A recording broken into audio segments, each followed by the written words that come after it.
बिस्मिल्लाहिर्रहमानिर्रहीम अस्सलामु अलैकुम। Welcome to YouTube channel Faiz Mushtaq academy. जैसा कि आप लोग जानते हैं कि हमने लेक्चर फ़िज़िक्स की ऑनलाइन प्रिपरेशन का एक सिलसिला शुरू किया हुआ है।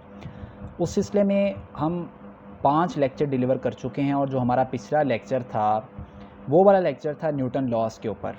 आज का लेक्चर इंतहाई इम्पॉर्टेंट है, इसे किसी सूरत भी स्किप मत कीजिएगा, क्योंकि जब भी पेपर के अंदर आप किसी भी कॉम्पिटिटिव एग्ज़ाम में बैठते हैं और फ्री बॉडी डायग्राम का कोई भी क्वेश्चन आता है तो हमें समझ नहीं आती कि वहाँ पे हमने जो फ़ोर्स निकालनी होती है उस वक्त के ऊपर जो नेट फ़ोर्स होती है वो हम किस तरीके से निकालते हैं। तो आज के लेक्चर में हम आप लोगों के लिए फ्री बॉडी डायग्राम्स के हवाले से लेक्चर लेकर आए हैं और इस लेक्चर के अंदर हम फ्री बॉडी डायग्राम्स के डिफरेंट केसेस देखेंगे। 3 केसेस तो मैंने यहाँ पर आपके सामने बोर्ड पे ड्रॉ किए हुए हैं, लेकिन इसके बाद 2 केसेस और भी आएंगे क्योंकि बाकी को यहाँ पे ड्रॉ करना मेरे लिए पॉसिबल नहीं था। तो आप अगर इस यूट्यूब चैनल के ऊपर नए आए हैं तो काइंडली इस चैनल को सब्सक्राइब करें। आप इसकी प्लेलिस्ट में जा सकते हैं, वहाँ पर जाके आप लेक्चरर फ़िज़िक्स के हवाले से जो हमने सीरीज़ का आगाज़ किया हुआ है उसको भी देख सकते हैं कि हम किस तरीके से आप लोगों की रहनुमाई कर रहे हैं। तो लेट्स स्टार्ट आवर लेक्चर। हमारा जो फर्स्ट केस है इसके अंदर एक एटवुड मशीन टाइप सिस्टम, एक पुली है, उसके साथ एक यहाँ पे मैस हैंग किया हुआ है और दूसरा मैस यहाँ पे हमने हैंग किया हुआ है। इस बॉडी का मैस को हमने m1 से रिप्रेजेंट किया, इसका वेट डाउनवर्ड है वो w1 है, टेंशन अपवर्ड लग रही है तो उसको हमने यहाँ से t कह दिया हुआ है। फिर इस बॉडी का जो वेट है वो w2 डाउनवर्ड है, m2 इसका मैस है और ये इसके अंदर टेंशन है। और हम ये सपोज़ कर रहे हैं जो एक्सेलरेशन जो इस वक्त इसके ऊपर लग रहा है हमारा, वो कुछ इस तरीके से लग रहा है, ठीक है, कि ये जो बॉडी है ये एक्सेलरेट हो रही है डाउनवर्ड और ये बॉडी जो एक्सेलरेट हो रही है ये एक्सेलरेट हो रही है अपवर्ड डायरेक्शन के अंदर। यानी अगर मैं इसका एक्सेलरेशन लिखूं तो कुछ आप इस तरीके से अज्यूम कर लें। अब इस सूरत में हम बारी बारी फ्री बॉडी डायग्राम बनाएंगे, इस बॉडी के लिए भी और इस बॉडी के लिए भी। तो सबसे पहले हम m1 के लिए फ्री बॉडी डायग्राम बनाते हैं। फ्री बॉडी डायग्राम दरअसल एक ऐसी डायग्राम होती है जिसकी मदद से आप चीज़ों को बड़ी आसानी से सॉल्व कर सकते हैं। जब हम इस ब्लॉक के लिए फ्री बॉडी डायग्राम बनाते हैं तो वो कुछ इस तरीके की बनेगी। ये हमारा मैस m1 है, एक इसका वेट लग रहा है डाउनवर्ड और दूसरा इसके ऊपर जो टेंशन है वो कुछ इस तरीके से है और जो इसमें एक्सेलरेशन प्रोड्यूस हो रहा है वो कुछ इस तरीके से है। तो जब हम इसके अंदर नेट फोर्स कैलकुलेट करेंगे तो नेट फोर्स कैलकुलेट करने के लिए हमने ये देखना होता है कि बॉडी किस जानिब एक्सेलरेट कर रही है। बॉडी अगर इस डायरेक्शन में एक्सेलरेट कर रही है और टेंशन भी इस डायरेक्शन में है तो इसका मतलब ये है कि जो टेंशन होगी वो यहाँ पे पॉजिटिव होगी और जो वेट ऑफ द बॉडी होगा वो यहाँ पे क्या होगा, नेगेटिव होगा। तो इसकी इक्वेशन बनेगी F net is equal to T minus W1। अब आप क्या करेंगे, एफ नेट की जगह पर उसकी वैल्यू पुट कर देंगे, m1a is equal to T minus W1 की जगह पे m1g आ जाएगा और हम इसको कह देते हैं ये हमारी इक्वेशन हो गई है इक्वेशन नंबर 1। अब हम देखते हैं कि ये जो सेकेंड बॉडी है इसके लिए हम कैसे फ्री बॉडी डायग्राम बना सकते हैं। तो अब हम सेकेंड बॉडी के लिए फ्री बॉडी डायग्राम बना लेते हैं। ये हमारा मैस m2 था, इसका वेट डाउनवर्ड डायरेक्शन के अंदर है, एक इसके अंदर टेंशन लग रही है अपवर्ड, लेकिन जो एक्सेलरेट हो रही है बॉडी वो भी कहाँ हो रही है, डाउनवर्ड हो रही है। तो जो हम इसके अंदर नेट फोर्स कैलकुलेट करेंगे वो कैसे आएगी वो ज़रा देखें आप लोग। F net is equal to, अब मैंने कहा जिस साइड के ऊपर जिस डायरेक्शन में बॉडी एक्सेलरेट होती है हम उस चीज़ को पॉजिटिव लेते हैं। तो एक्सेलरेशन और वेट दोनों डाउनवर्ड जा रहे हैं तो यहाँ पे जो वेट होगा ये पॉजिटिव होगा और टेंशन हम इसमें से माइनस कर लेंगे। तो एफ नेट पे हम लिखेंगे m2a is equal to m2g minus T, ये हमारी हो जाएगी इक्वेशन नंबर 2। अब आप क्या करेंगे, इन दोनों इक्वेशंस को साइमल्टेनियसली सॉल्व करेंगे अलजबरा की मदद से। यानी आप क्या कर सकते हैं, आप टी की वैल्यू यहाँ से निकाल के वहाँ पुट करेंगे तो आपके पास जो सिस्टम का ओवरऑल एक्सेलरेशन है वो आ जाएगा। तो मैं डायरेक्ट लिख रहा हूँ, आप इसको कैलकुलेट कर लीजिएगा। इसका एक्सेलरेशन आएगा m1 minus m2 into g divided by m1 plus m2 और इसके साथ साथ जो यहाँ पे टेंशन आएगी वो आएगी 2m1 m2 divided by m1 plus m2। अब अगर आपके पास इस तरीके का कोई भी क्वेश्चन आता है तो आपको अंडरस्टैंडिंग हो गई है कि किस तरीके से आपने फ्री बॉडी डायग्राम्स के ऊपर ये वाला फार्मूला अप्लाई करके, जिस तरीके से मैंने आप लोगों को समझाया है, आप लोगों ने इस तरीके से निकाल के नेट फोर्स कैलकुलेट करनी है और एक्सेलरेशन निकालना होगा तो आप एक्सेलरेशन कैलकुलेट कर लेंगे बड़ी आसानी से, और अगर टेंशन निकालनी होगी तो आप बड़ी आसानी से टेंशन कैलकुलेट कर लेंगे। अब केस 2 पे आ जाएं। केस 2 ये है दरअसल कि जब एक ऑब्जेक्ट लाई कर रहा है हॉरिजॉन्टल प्लेन के ऊपर, और एक ऑब्जेक्ट जो है वो पुली के साथ हमने उसको हैंग किया हुआ है। दोनों ऑब्जेक्ट्स हैं आपस में पुली से अटैच्ड हैं, लेकिन एक ऑब्जेक्ट टेबल के ऊपर है हॉरिजॉन्टल, और दूसरा ऑब्जेक्ट जो है वो किसी चीज़ के ऊपर लाई नहीं कर रहा, वो पुली से हैंग हो रहा है। तो यहाँ पे भी हम फ्री बॉडी डायग्राम बनाएंगे वन बाय वन। हम सबसे पहले फ्री बॉडी डायग्राम बना लेते हैं मैस M1 के लिए।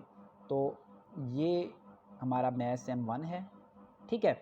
इसके ऊपर हमने देखना है कि कितने तरीके की फोर्स लग रही। एक तो इसके ऊपर टेंशन इस जानिब है, जैसा कि यहाँ पे लगा, क्योंकि इस तरफ से फोर्स लग रही है, एक्सेलरेशन है, तो जो टेंशन है वो कुछ इस तरीके की होगी। यहाँ पे ये टेंशन है, ये टेबल के ऊपर पड़ा हुआ है। एक इसकी यहाँ पे वेट की फोर्स है, जिसको आप W कह सकते हैं, वो डाउनवर्ड एक्ट कर रही है। और ऑब्वियसली एक रिएक्शन फोर्स R होगी, जो कि इस वक्त एक्ट कर रही होगी इसकी ऑपोजिट डायरेक्शन में।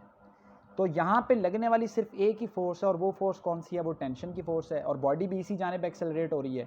तो जो नेट फोर्स आप इस केस के अंदर कैलकुलेट करेंगे, जो हमारी F नेट है, वो सिर्फ और सिर्फ क्या आ जाएगी? वो टेंशन के इक्वल आ जाएगी। यानी हम ये कह सकते हैं कि M1A is equal to T, that is our equation number 1। अब स्टूडेंट्स हम M2 के लिए फ्री बॉडी डायग्राम बनाते हैं। ये हमारा M2 आ गया, और इसमें जो टेंशन है वो अपवर्ड है T, इसका जो वेट है W वो डाउनवर्ड लग रहा है, इसके अंदर जो वेट है, और बॉडी में जो एक्सेलरेशन है वो भी कहाँ पर है? डाउनवर्ड डायरेक्शन के अंदर आ रहा है। तो हम इसमें F नेट कैलकुलेट करेंगे, नेट फोर्स कैलकुलेट करेंगे। तो मैंने कहा था आपने उस चीज़ को पॉजिटिव रखना होता है जिस साइड के ऊपर एक्सेलरेट हो रही हो बॉडी। तो बॉडी इस जानिब एक्सेलरेट हो रही है, और वेट की डायरेक्शन भी डाउनवर्ड है, तो ये आ जाएगा W2 माइनस T, और यहाँ पर आप लिख देंगे M2A is equal to M2G minus T। अब आप इसको इक्वेशन नंबर 2 का नाम दे दें। अब फिर हम दोनों इक्वेशंस को साइमल्टेनियसली सॉल्व करेंगे, और साइमल्टेनियसली सॉल्व करने के बाद हम यहाँ से एक्सेलरेशन की वैल्यू निकाल देंगे। एक्सेलरेशन हमारा आ जाएगा यहाँ पे M2G divided by M1 plus M2, और टेंशन हमारे पास आएगी M1 M2G divided by M1 plus M2। तो अगर आपके पास इस तरीके का सिस्टम होगा, तो आप ये जो मैं आपको तरीका बताया, आप इस तरीके से इस केस को सॉल्व कर लेंगे। अब ज़रा ये बच्चे थर्ड केस आप लोग देखें। इस केस के अंदर थोड़ी सी हम यानी कि आसान चीज़ों से मुश्किल चीज़ों की तरफ जा रहे हैं। यहाँ पे एक इंक्लाइन प्लेन है, उस इंक्लाइन प्लेन के ऊपर एक ऑब्जेक्ट M1 है। इस ऑब्जेक्ट को आपने एक पुली के साथ अटैच किया, और दूसरी जानिब जो ऑब्जेक्ट M2 है वो एक हैंग हो रहा है इसके ऊपर। ये इंक्लाइन प्लेन के ऊपर है, और ये पुली की मदद से हैंग हो रहा है। अब हमने यहाँ पे फ्री बॉडी डायग्राम बनानी है। तो इस फ्री बॉडी डायग्राम को आपने ज़्यादा तवज्जो से समझना है, क्योंकि ये थोड़ा सा कॉम्प्लिकेटेड केस है। अगर हम M1 के लिए फ्री बॉडी डायग्राम बनाएं, तो वो ज़रा अक्सर कुछ इस तरीके से हो जाएगी हमारे पास। हम इसको यहाँ ले आते हैं, अलग कर लेते हैं, ठीक है। अब ये हमारा लेट्स सपोज M1 पड़ा हुआ है, ठीक है। अब इस M1 पे कितनी फोर्सेस लग रही हैं ज़रा देखें। टेंशन तो इस तरफ जा रही है, वो हमें नज़र भी आ रहा है कि हमने कहा कि बॉडी में जो टेंशन है वो अपवर्ड है, ठीक है। और इसका जो वेट है वो यहाँ से बिल्कुल डाउनवर्ड एक्ट कर रहा है, ठीक है। यहाँ से बिल्कुल नीचे की जानिब होगा वेट इसका। अब हमने इसको M1 कहा है, तो जो वेट होगा वो हमारा W1 कह लें या W कह लें उसको। और यहाँ पे हम इसको दो कंपोनेंट्स के अंदर रिजॉल्व कर सकते हैं। एक इसका ये X कंपोनेंट आ जाएगा, और एक तरफ इसका ये Y कंपोनेंट आ जाएगा। और यहाँ पे इन दोनों के दरमियान एक थीटा बन रहा है। हमें पता है जो थीटा होता है वो कैसे बनता है। अब इसको आप X कंपोनेंट कह सकते हैं, W कॉज ऑफ थीटा कह लें चाहे, और ये जो होगा आपका ये होगा W साइन ऑफ थीटा। और यहाँ पे एक रिएक्शन फोर्स होगी, समझ आ रही है आपको। और बॉडी एक्सेलरेट भी इसी डायरेक्शन के अंदर हो रही है, ये बात भी आप लोगों ने याद रखनी है। तो इसमें जब हम फ्री बॉडी डायग्राम बनाएंगे, तो इसमें फ्री बॉडी डायग्राम के लिए जब हमने नेट फोर्स कैलकुलेट करनी है F नेट, तो उसमें देखिए कौन कौन सी चीज़ें आपस में कैंसिल हो रही हैं। Reaction force W cos theta से कैंसिल हो जाएगी, हमें क्लियर नज़र आ रहा है कि जो रिएक्शन फोर्स है वो W cos थीटा से यहाँ पे क्या हो जाएगी? कैंसिल हो जाएगी। बाकी अब हमारे पास क्या चीज़ रह गई है? टेंशन रह गई है, ठीक है। और उसके साथ साथ बॉडी का ये जो वेट वाला कंपोनेंट है W साइन ऑफ थीटा, ये रह गया। तो हमें पता है कि टेंशन इस डायरेक्शन में है, और उसी डायरेक्शन में एक्सेलरेशन है, इसलिए जो टेंशन है ये पॉजिटिव होगी, और जो इसका वेट वाला कंपोनेंट है इसको हम क्या ले लेंगे? इसको हम नेगेटिव ले लेंगे। तो ये बन जाएगा minus M1G sine of theta. हम इसको कह देते हैं M1A is equal to T minus m1g sine of theta, और हम इसको दे देते हैं अपनी इक्वेशन का पहला नेम। अब हम फ्री बॉडी डायग्राम बनाते हैं स्टूडेंट्स इस मैथ्स 2 के लिए। तो ये मैंने मैथ्स 2 लिया, इस मैथ्स 2 के ऊपर टेंशन अपवर्ड है, इसका वेट कहाँ लग रहा है, डाउनवर्ड लग रहा है। बॉडी एक्सेलरेट किस तरफ हो रही है, डाउनवर्ड एक्सेलरेट हो रही है। तो यहाँ पे जब हम एफ नेट कैलकुलेट करेंगे तो बड़ा ही सिंपल है। एफ नेट हमने कहा कि जिस तरफ बॉडी एक्सेलरेट हो रही होगी वही चीज़ पॉजिटिव आ जाएगी, तो उसका जो W2 वाला कंपोनेंट है ये पॉजिटिव होगा, और जो टेंशन है उसको हम माइनस कर देंगे, तो ये बनेगा m2a is equal to m2g minus T, which implies that this is our equation number 2। अब हम क्या करेंगे, यहाँ से साइमल्टेनियसली दोनों इक्वेशंस को सॉल्व कर लेंगे। यानी कि साइमल्टेनियसली सॉल्व करने का मतलब ये होता है कि आप यहाँ से t की वैल्यू निकालें और निकाल के यहाँ पे पुट करें, और उसके बाद जो चीज़ कॉमन आती है उसको साइड पे ले जाएं। तो यहाँ पे जो हमारा एक्सेलरेशन होगा स्टूडेंट्स वो आएगा m2 minus m1 sine of theta, और कॉमन आ जाएगा यहाँ से हमारा gravity divided by m1 plus m2। ठीक है, ये चीज़ आ जाएगी। और इसके साथ साथ अगर हम ये देखना चाहते हैं कि इस बॉडी के अंदर टेंशन कितनी है, तो मैं यहाँ पे टेंशन लिख देता हूँ। जो हमारी टेंशन आएगी वो होगी m2 इंटू जी माइनस एक्सेलरेशन। तो ये हमने यहाँ पे 3 केसेस को डिस्कस किया। पहला केस डिस्कस किया, उसके मैंने आपको एक्सेलरेशन और टेंशन निकालने का तरीका बताया। अगर ये आपको नज़र आ रहा होगा तो मैं इसको थोड़ा सा ऊपर कर देता हूँ। यहाँ से ये एक्सेलरेशन और टेंशन निकल आई। दूसरा केस हमने डिस्कस किया, इस केस के अंदर भी हमने एक्सेलरेशन और टेंशन निकाली, और तीसरा केस डिस्कस किया। तो इस तरीके के जब क्वेश्चंस आते हैं स्टूडेंट्स हमें बड़े टफ लगते हैं, लेकिन अगर आप उसकी फ्री बॉडी डायग्राम बना लेंगे तो वो आपके लिए इतना ज़्यादा मसला नहीं रहेगा। अब हम नेक्स्ट केसेस की तरफ जाते हैं, केस 4 और केस नंबर 5 की तरफ जाते हैं। 4 है हमारा। अब हम केस जो 4 है हमारा इसको देखते हैं। केस 4 के अंदर एक स्ट्रिंग है, उस स्ट्रिंग के साथ 2 जो मैसेज हैं वो हमने हैंग किए हुए हैं, और एक्सेलरेट नहीं हो रही है स्ट्रिंग। मतलब जो स्ट्रिंग है वो आपने लगाई हुई है, लेकिन जो दोनों मैसेज हैं वो दोनों के दोनों एक्सेलरेट नहीं हो रहे। अब यहाँ पे हम फ्री बॉडी डायग्राम कैसे बनाएंगे ये ज़रा देखते हैं। सबसे पहले आप यहाँ पे फ्री बॉडी डायग्राम बनाएंगे मैस m1 के लिए। तो ये हमने मैस m1 ले लिया जी। अब ये जो मैस m1 है इसके अंदर एक टेंशन है, ये जो अपवर्ड डायरेक्शन में टेंशन हो रही है। ठीक है, ये टी प्राइम होगी क्योंकि ये इसके साथ हैंग हो रहा है। अब अगर आप डाउनवर्ड को गौर से देखें तो डाउनवर्ड 2 चीज़ें हैं। एक चीज़ है जो नीचे वाले मैस की वजह से टेंशन है, उस टेंशन को हम टी कहते हैं, और दूसरी चीज़ होगी स्टूडेंट्स इसका अपना वेट। ठीक है, उस वेट को आप W1 कह लें या m1g हम ऑब्वियसली बाद में कह लेंगे। तो इसकी फ्री बॉडी डायग्राम को समझना ज़्यादा ज़रूरी है, क्योंकि इसके अंदर बाज़-औक़ात हमें ये समझ नहीं आती कि टेंशन किस तरीके से एक्ट कर रही है। तो गौर से देखें, यहाँ पे टेंशन इस ब्लॉक, ये जो पुली के साथ अटैच है इसमें टेंशन अपवर्ड होगी। अब ये जो नीचे वाली टेंशन होगी ये इस मैस के लिए डाउनवर्ड डायरेक्शन में होगी, जबकि इस मैस के लिए ये अपवर्ड डायरेक्शन के अंदर होगी। तो हम इसके लिए नेट फोर्स लगा लेते हैं, एफ नेट कैलकुलेट कर लेते हैं। अब देखें ये नेट एक्सेलरेशन तो इसके अंदर प्रोड्यूस ही नहीं हो रहा, बॉडी एक्सेलरेट तो नहीं कर रहे दोनों मैसेज हमारे, तो इसलिए ये वाली टर्म हमारी ज़ीरो आ जाएगी। बाकी अब हमारे पास ये ऊपर वाली जो मैस है हमारा, ये इस पुली के साथ, सॉरी पुली कह रहा हूँ, स्ट्रिंग के साथ जो अटैच्ड है, इसकी हम इक्वेशन लिख लेते हैं। तो ये बनेगी टी प्राइम, क्योंकि ऊपर ज़्यादा है, इसने इसको ऊपर से पकड़ के रखा हुआ है तो वो ऑब्वियसली टेंशन ज़्यादा होगी, टी प्राइम। और इसमें से हम माइनस कर लेंगे, क्या चीज़ माइनस कर लेंगे, 2 चीज़ें, एक ये टी और दूसरा हम W1 को माइनस कर लेंगे। ठीक हो गया।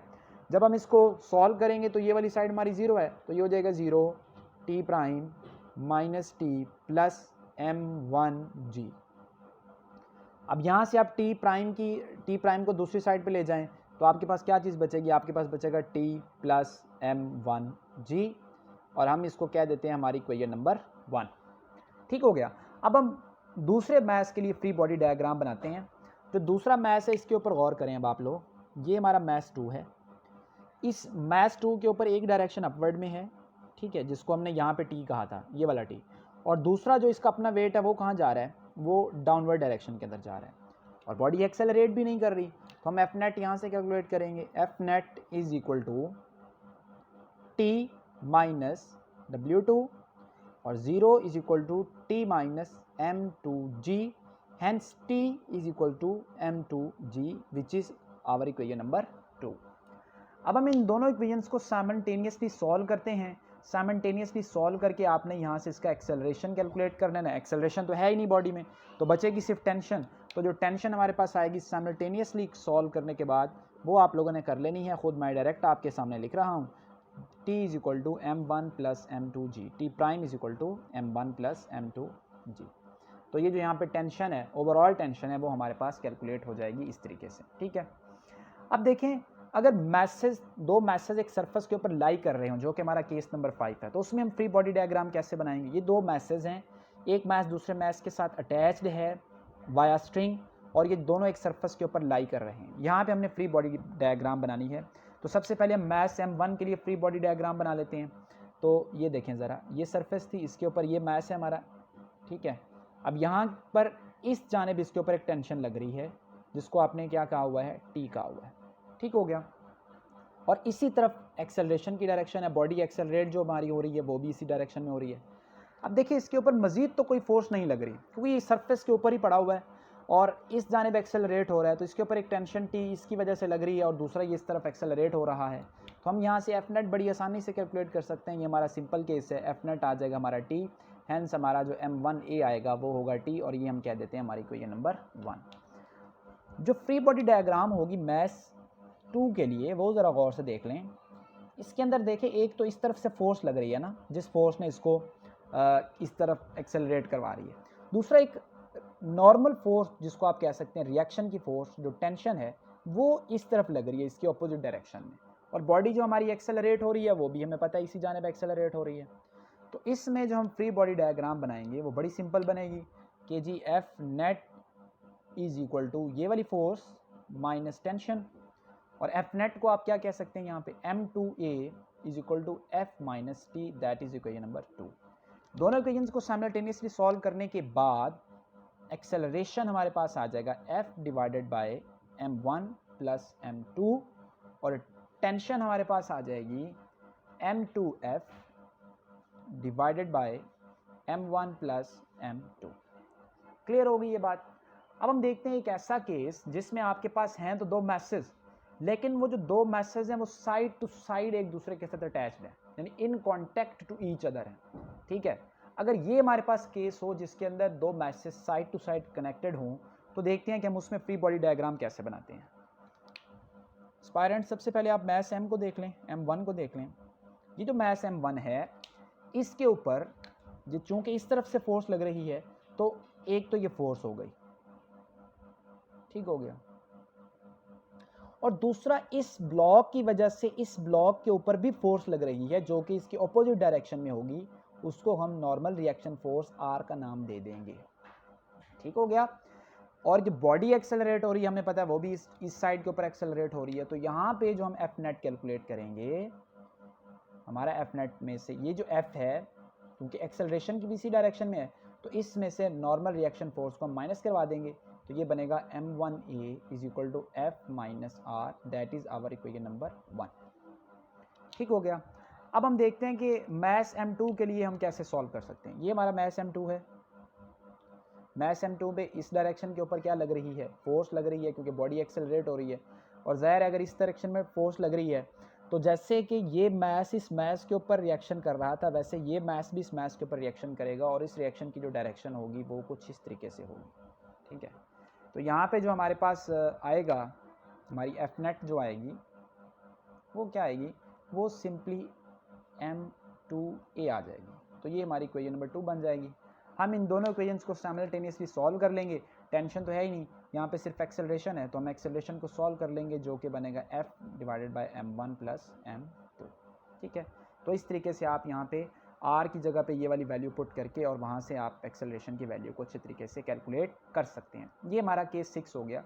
अब हम एक और केस भी देख लेते हैं, केस नंबर 7 का हम उसको नाम दे देते हैं यहाँ पे, केस 7। अगर 3 मैसेज आपके हों, 3 मैसेज 1 2 3, और तीनों एक सरफेस के ऊपर पड़े हुए हों, तो वहाँ पे जो फ्री बॉडी डायग्राम आती है वो देखें स्टूडेंट्स किस तरीके से आती है। हम इसको M1 कह देते हैं, इसको M2 कह देते हैं, और इसको हम m3 कह देते हैं। और जो फोर्स है वो यूँ लग रही है कुछ इस साइड के ऊपर, ठीक है। अब हम यहाँ पे 1 बाय 1 फ्री बॉडी डायग्राम बनाएंगे। मैं यहाँ पे लाइन लगा देता हूँ ताकि ऊपर वाले के साथ आप इसको कंफ्यूज ना करें, इधर भी लाइन लगी।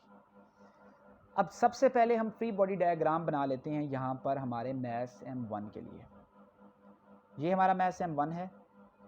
इसके ऊपर देखें क्या क्या कौन कौन सी फोर्सेस लग रही हैं। मैस m1 एक तो फोर्स इस तरफ से लग रही है जो कि हमने पहले उसको बता दी है।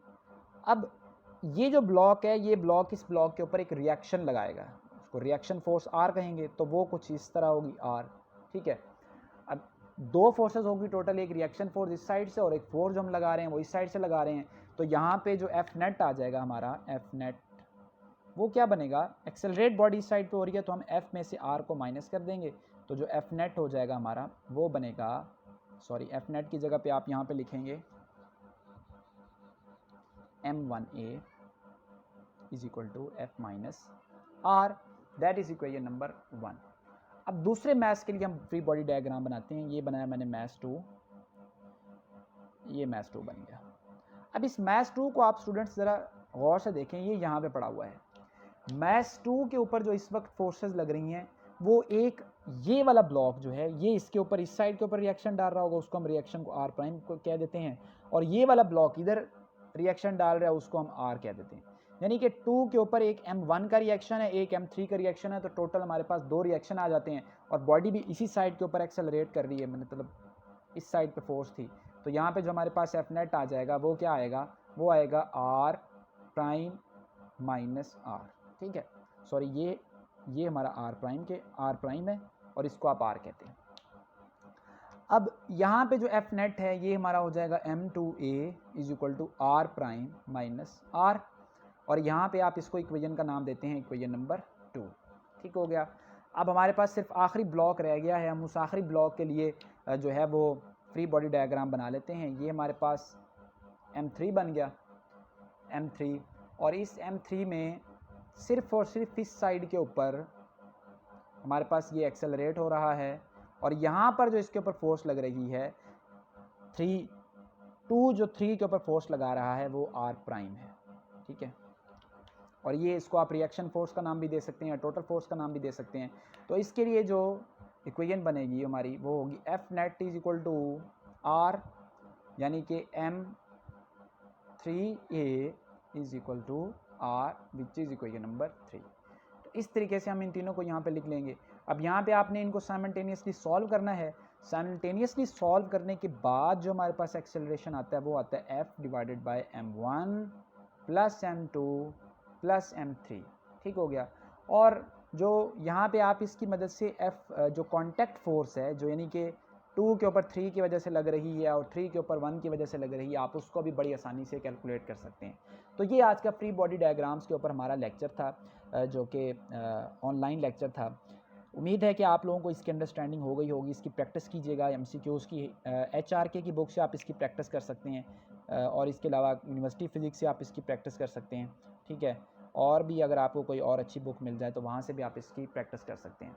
इस YouTube चैनल को सब्सक्राइब करें, वीडियो को लाइक करें, कमेंट करें, दूसरों के साथ ज़रूर शेयर करें। नेक्स्ट वीडियो तक के लिए मुझे इजाज़त दीजिए। अपना बहुत सारा ख्याल रखें। अल्लाह हाफ़िज़।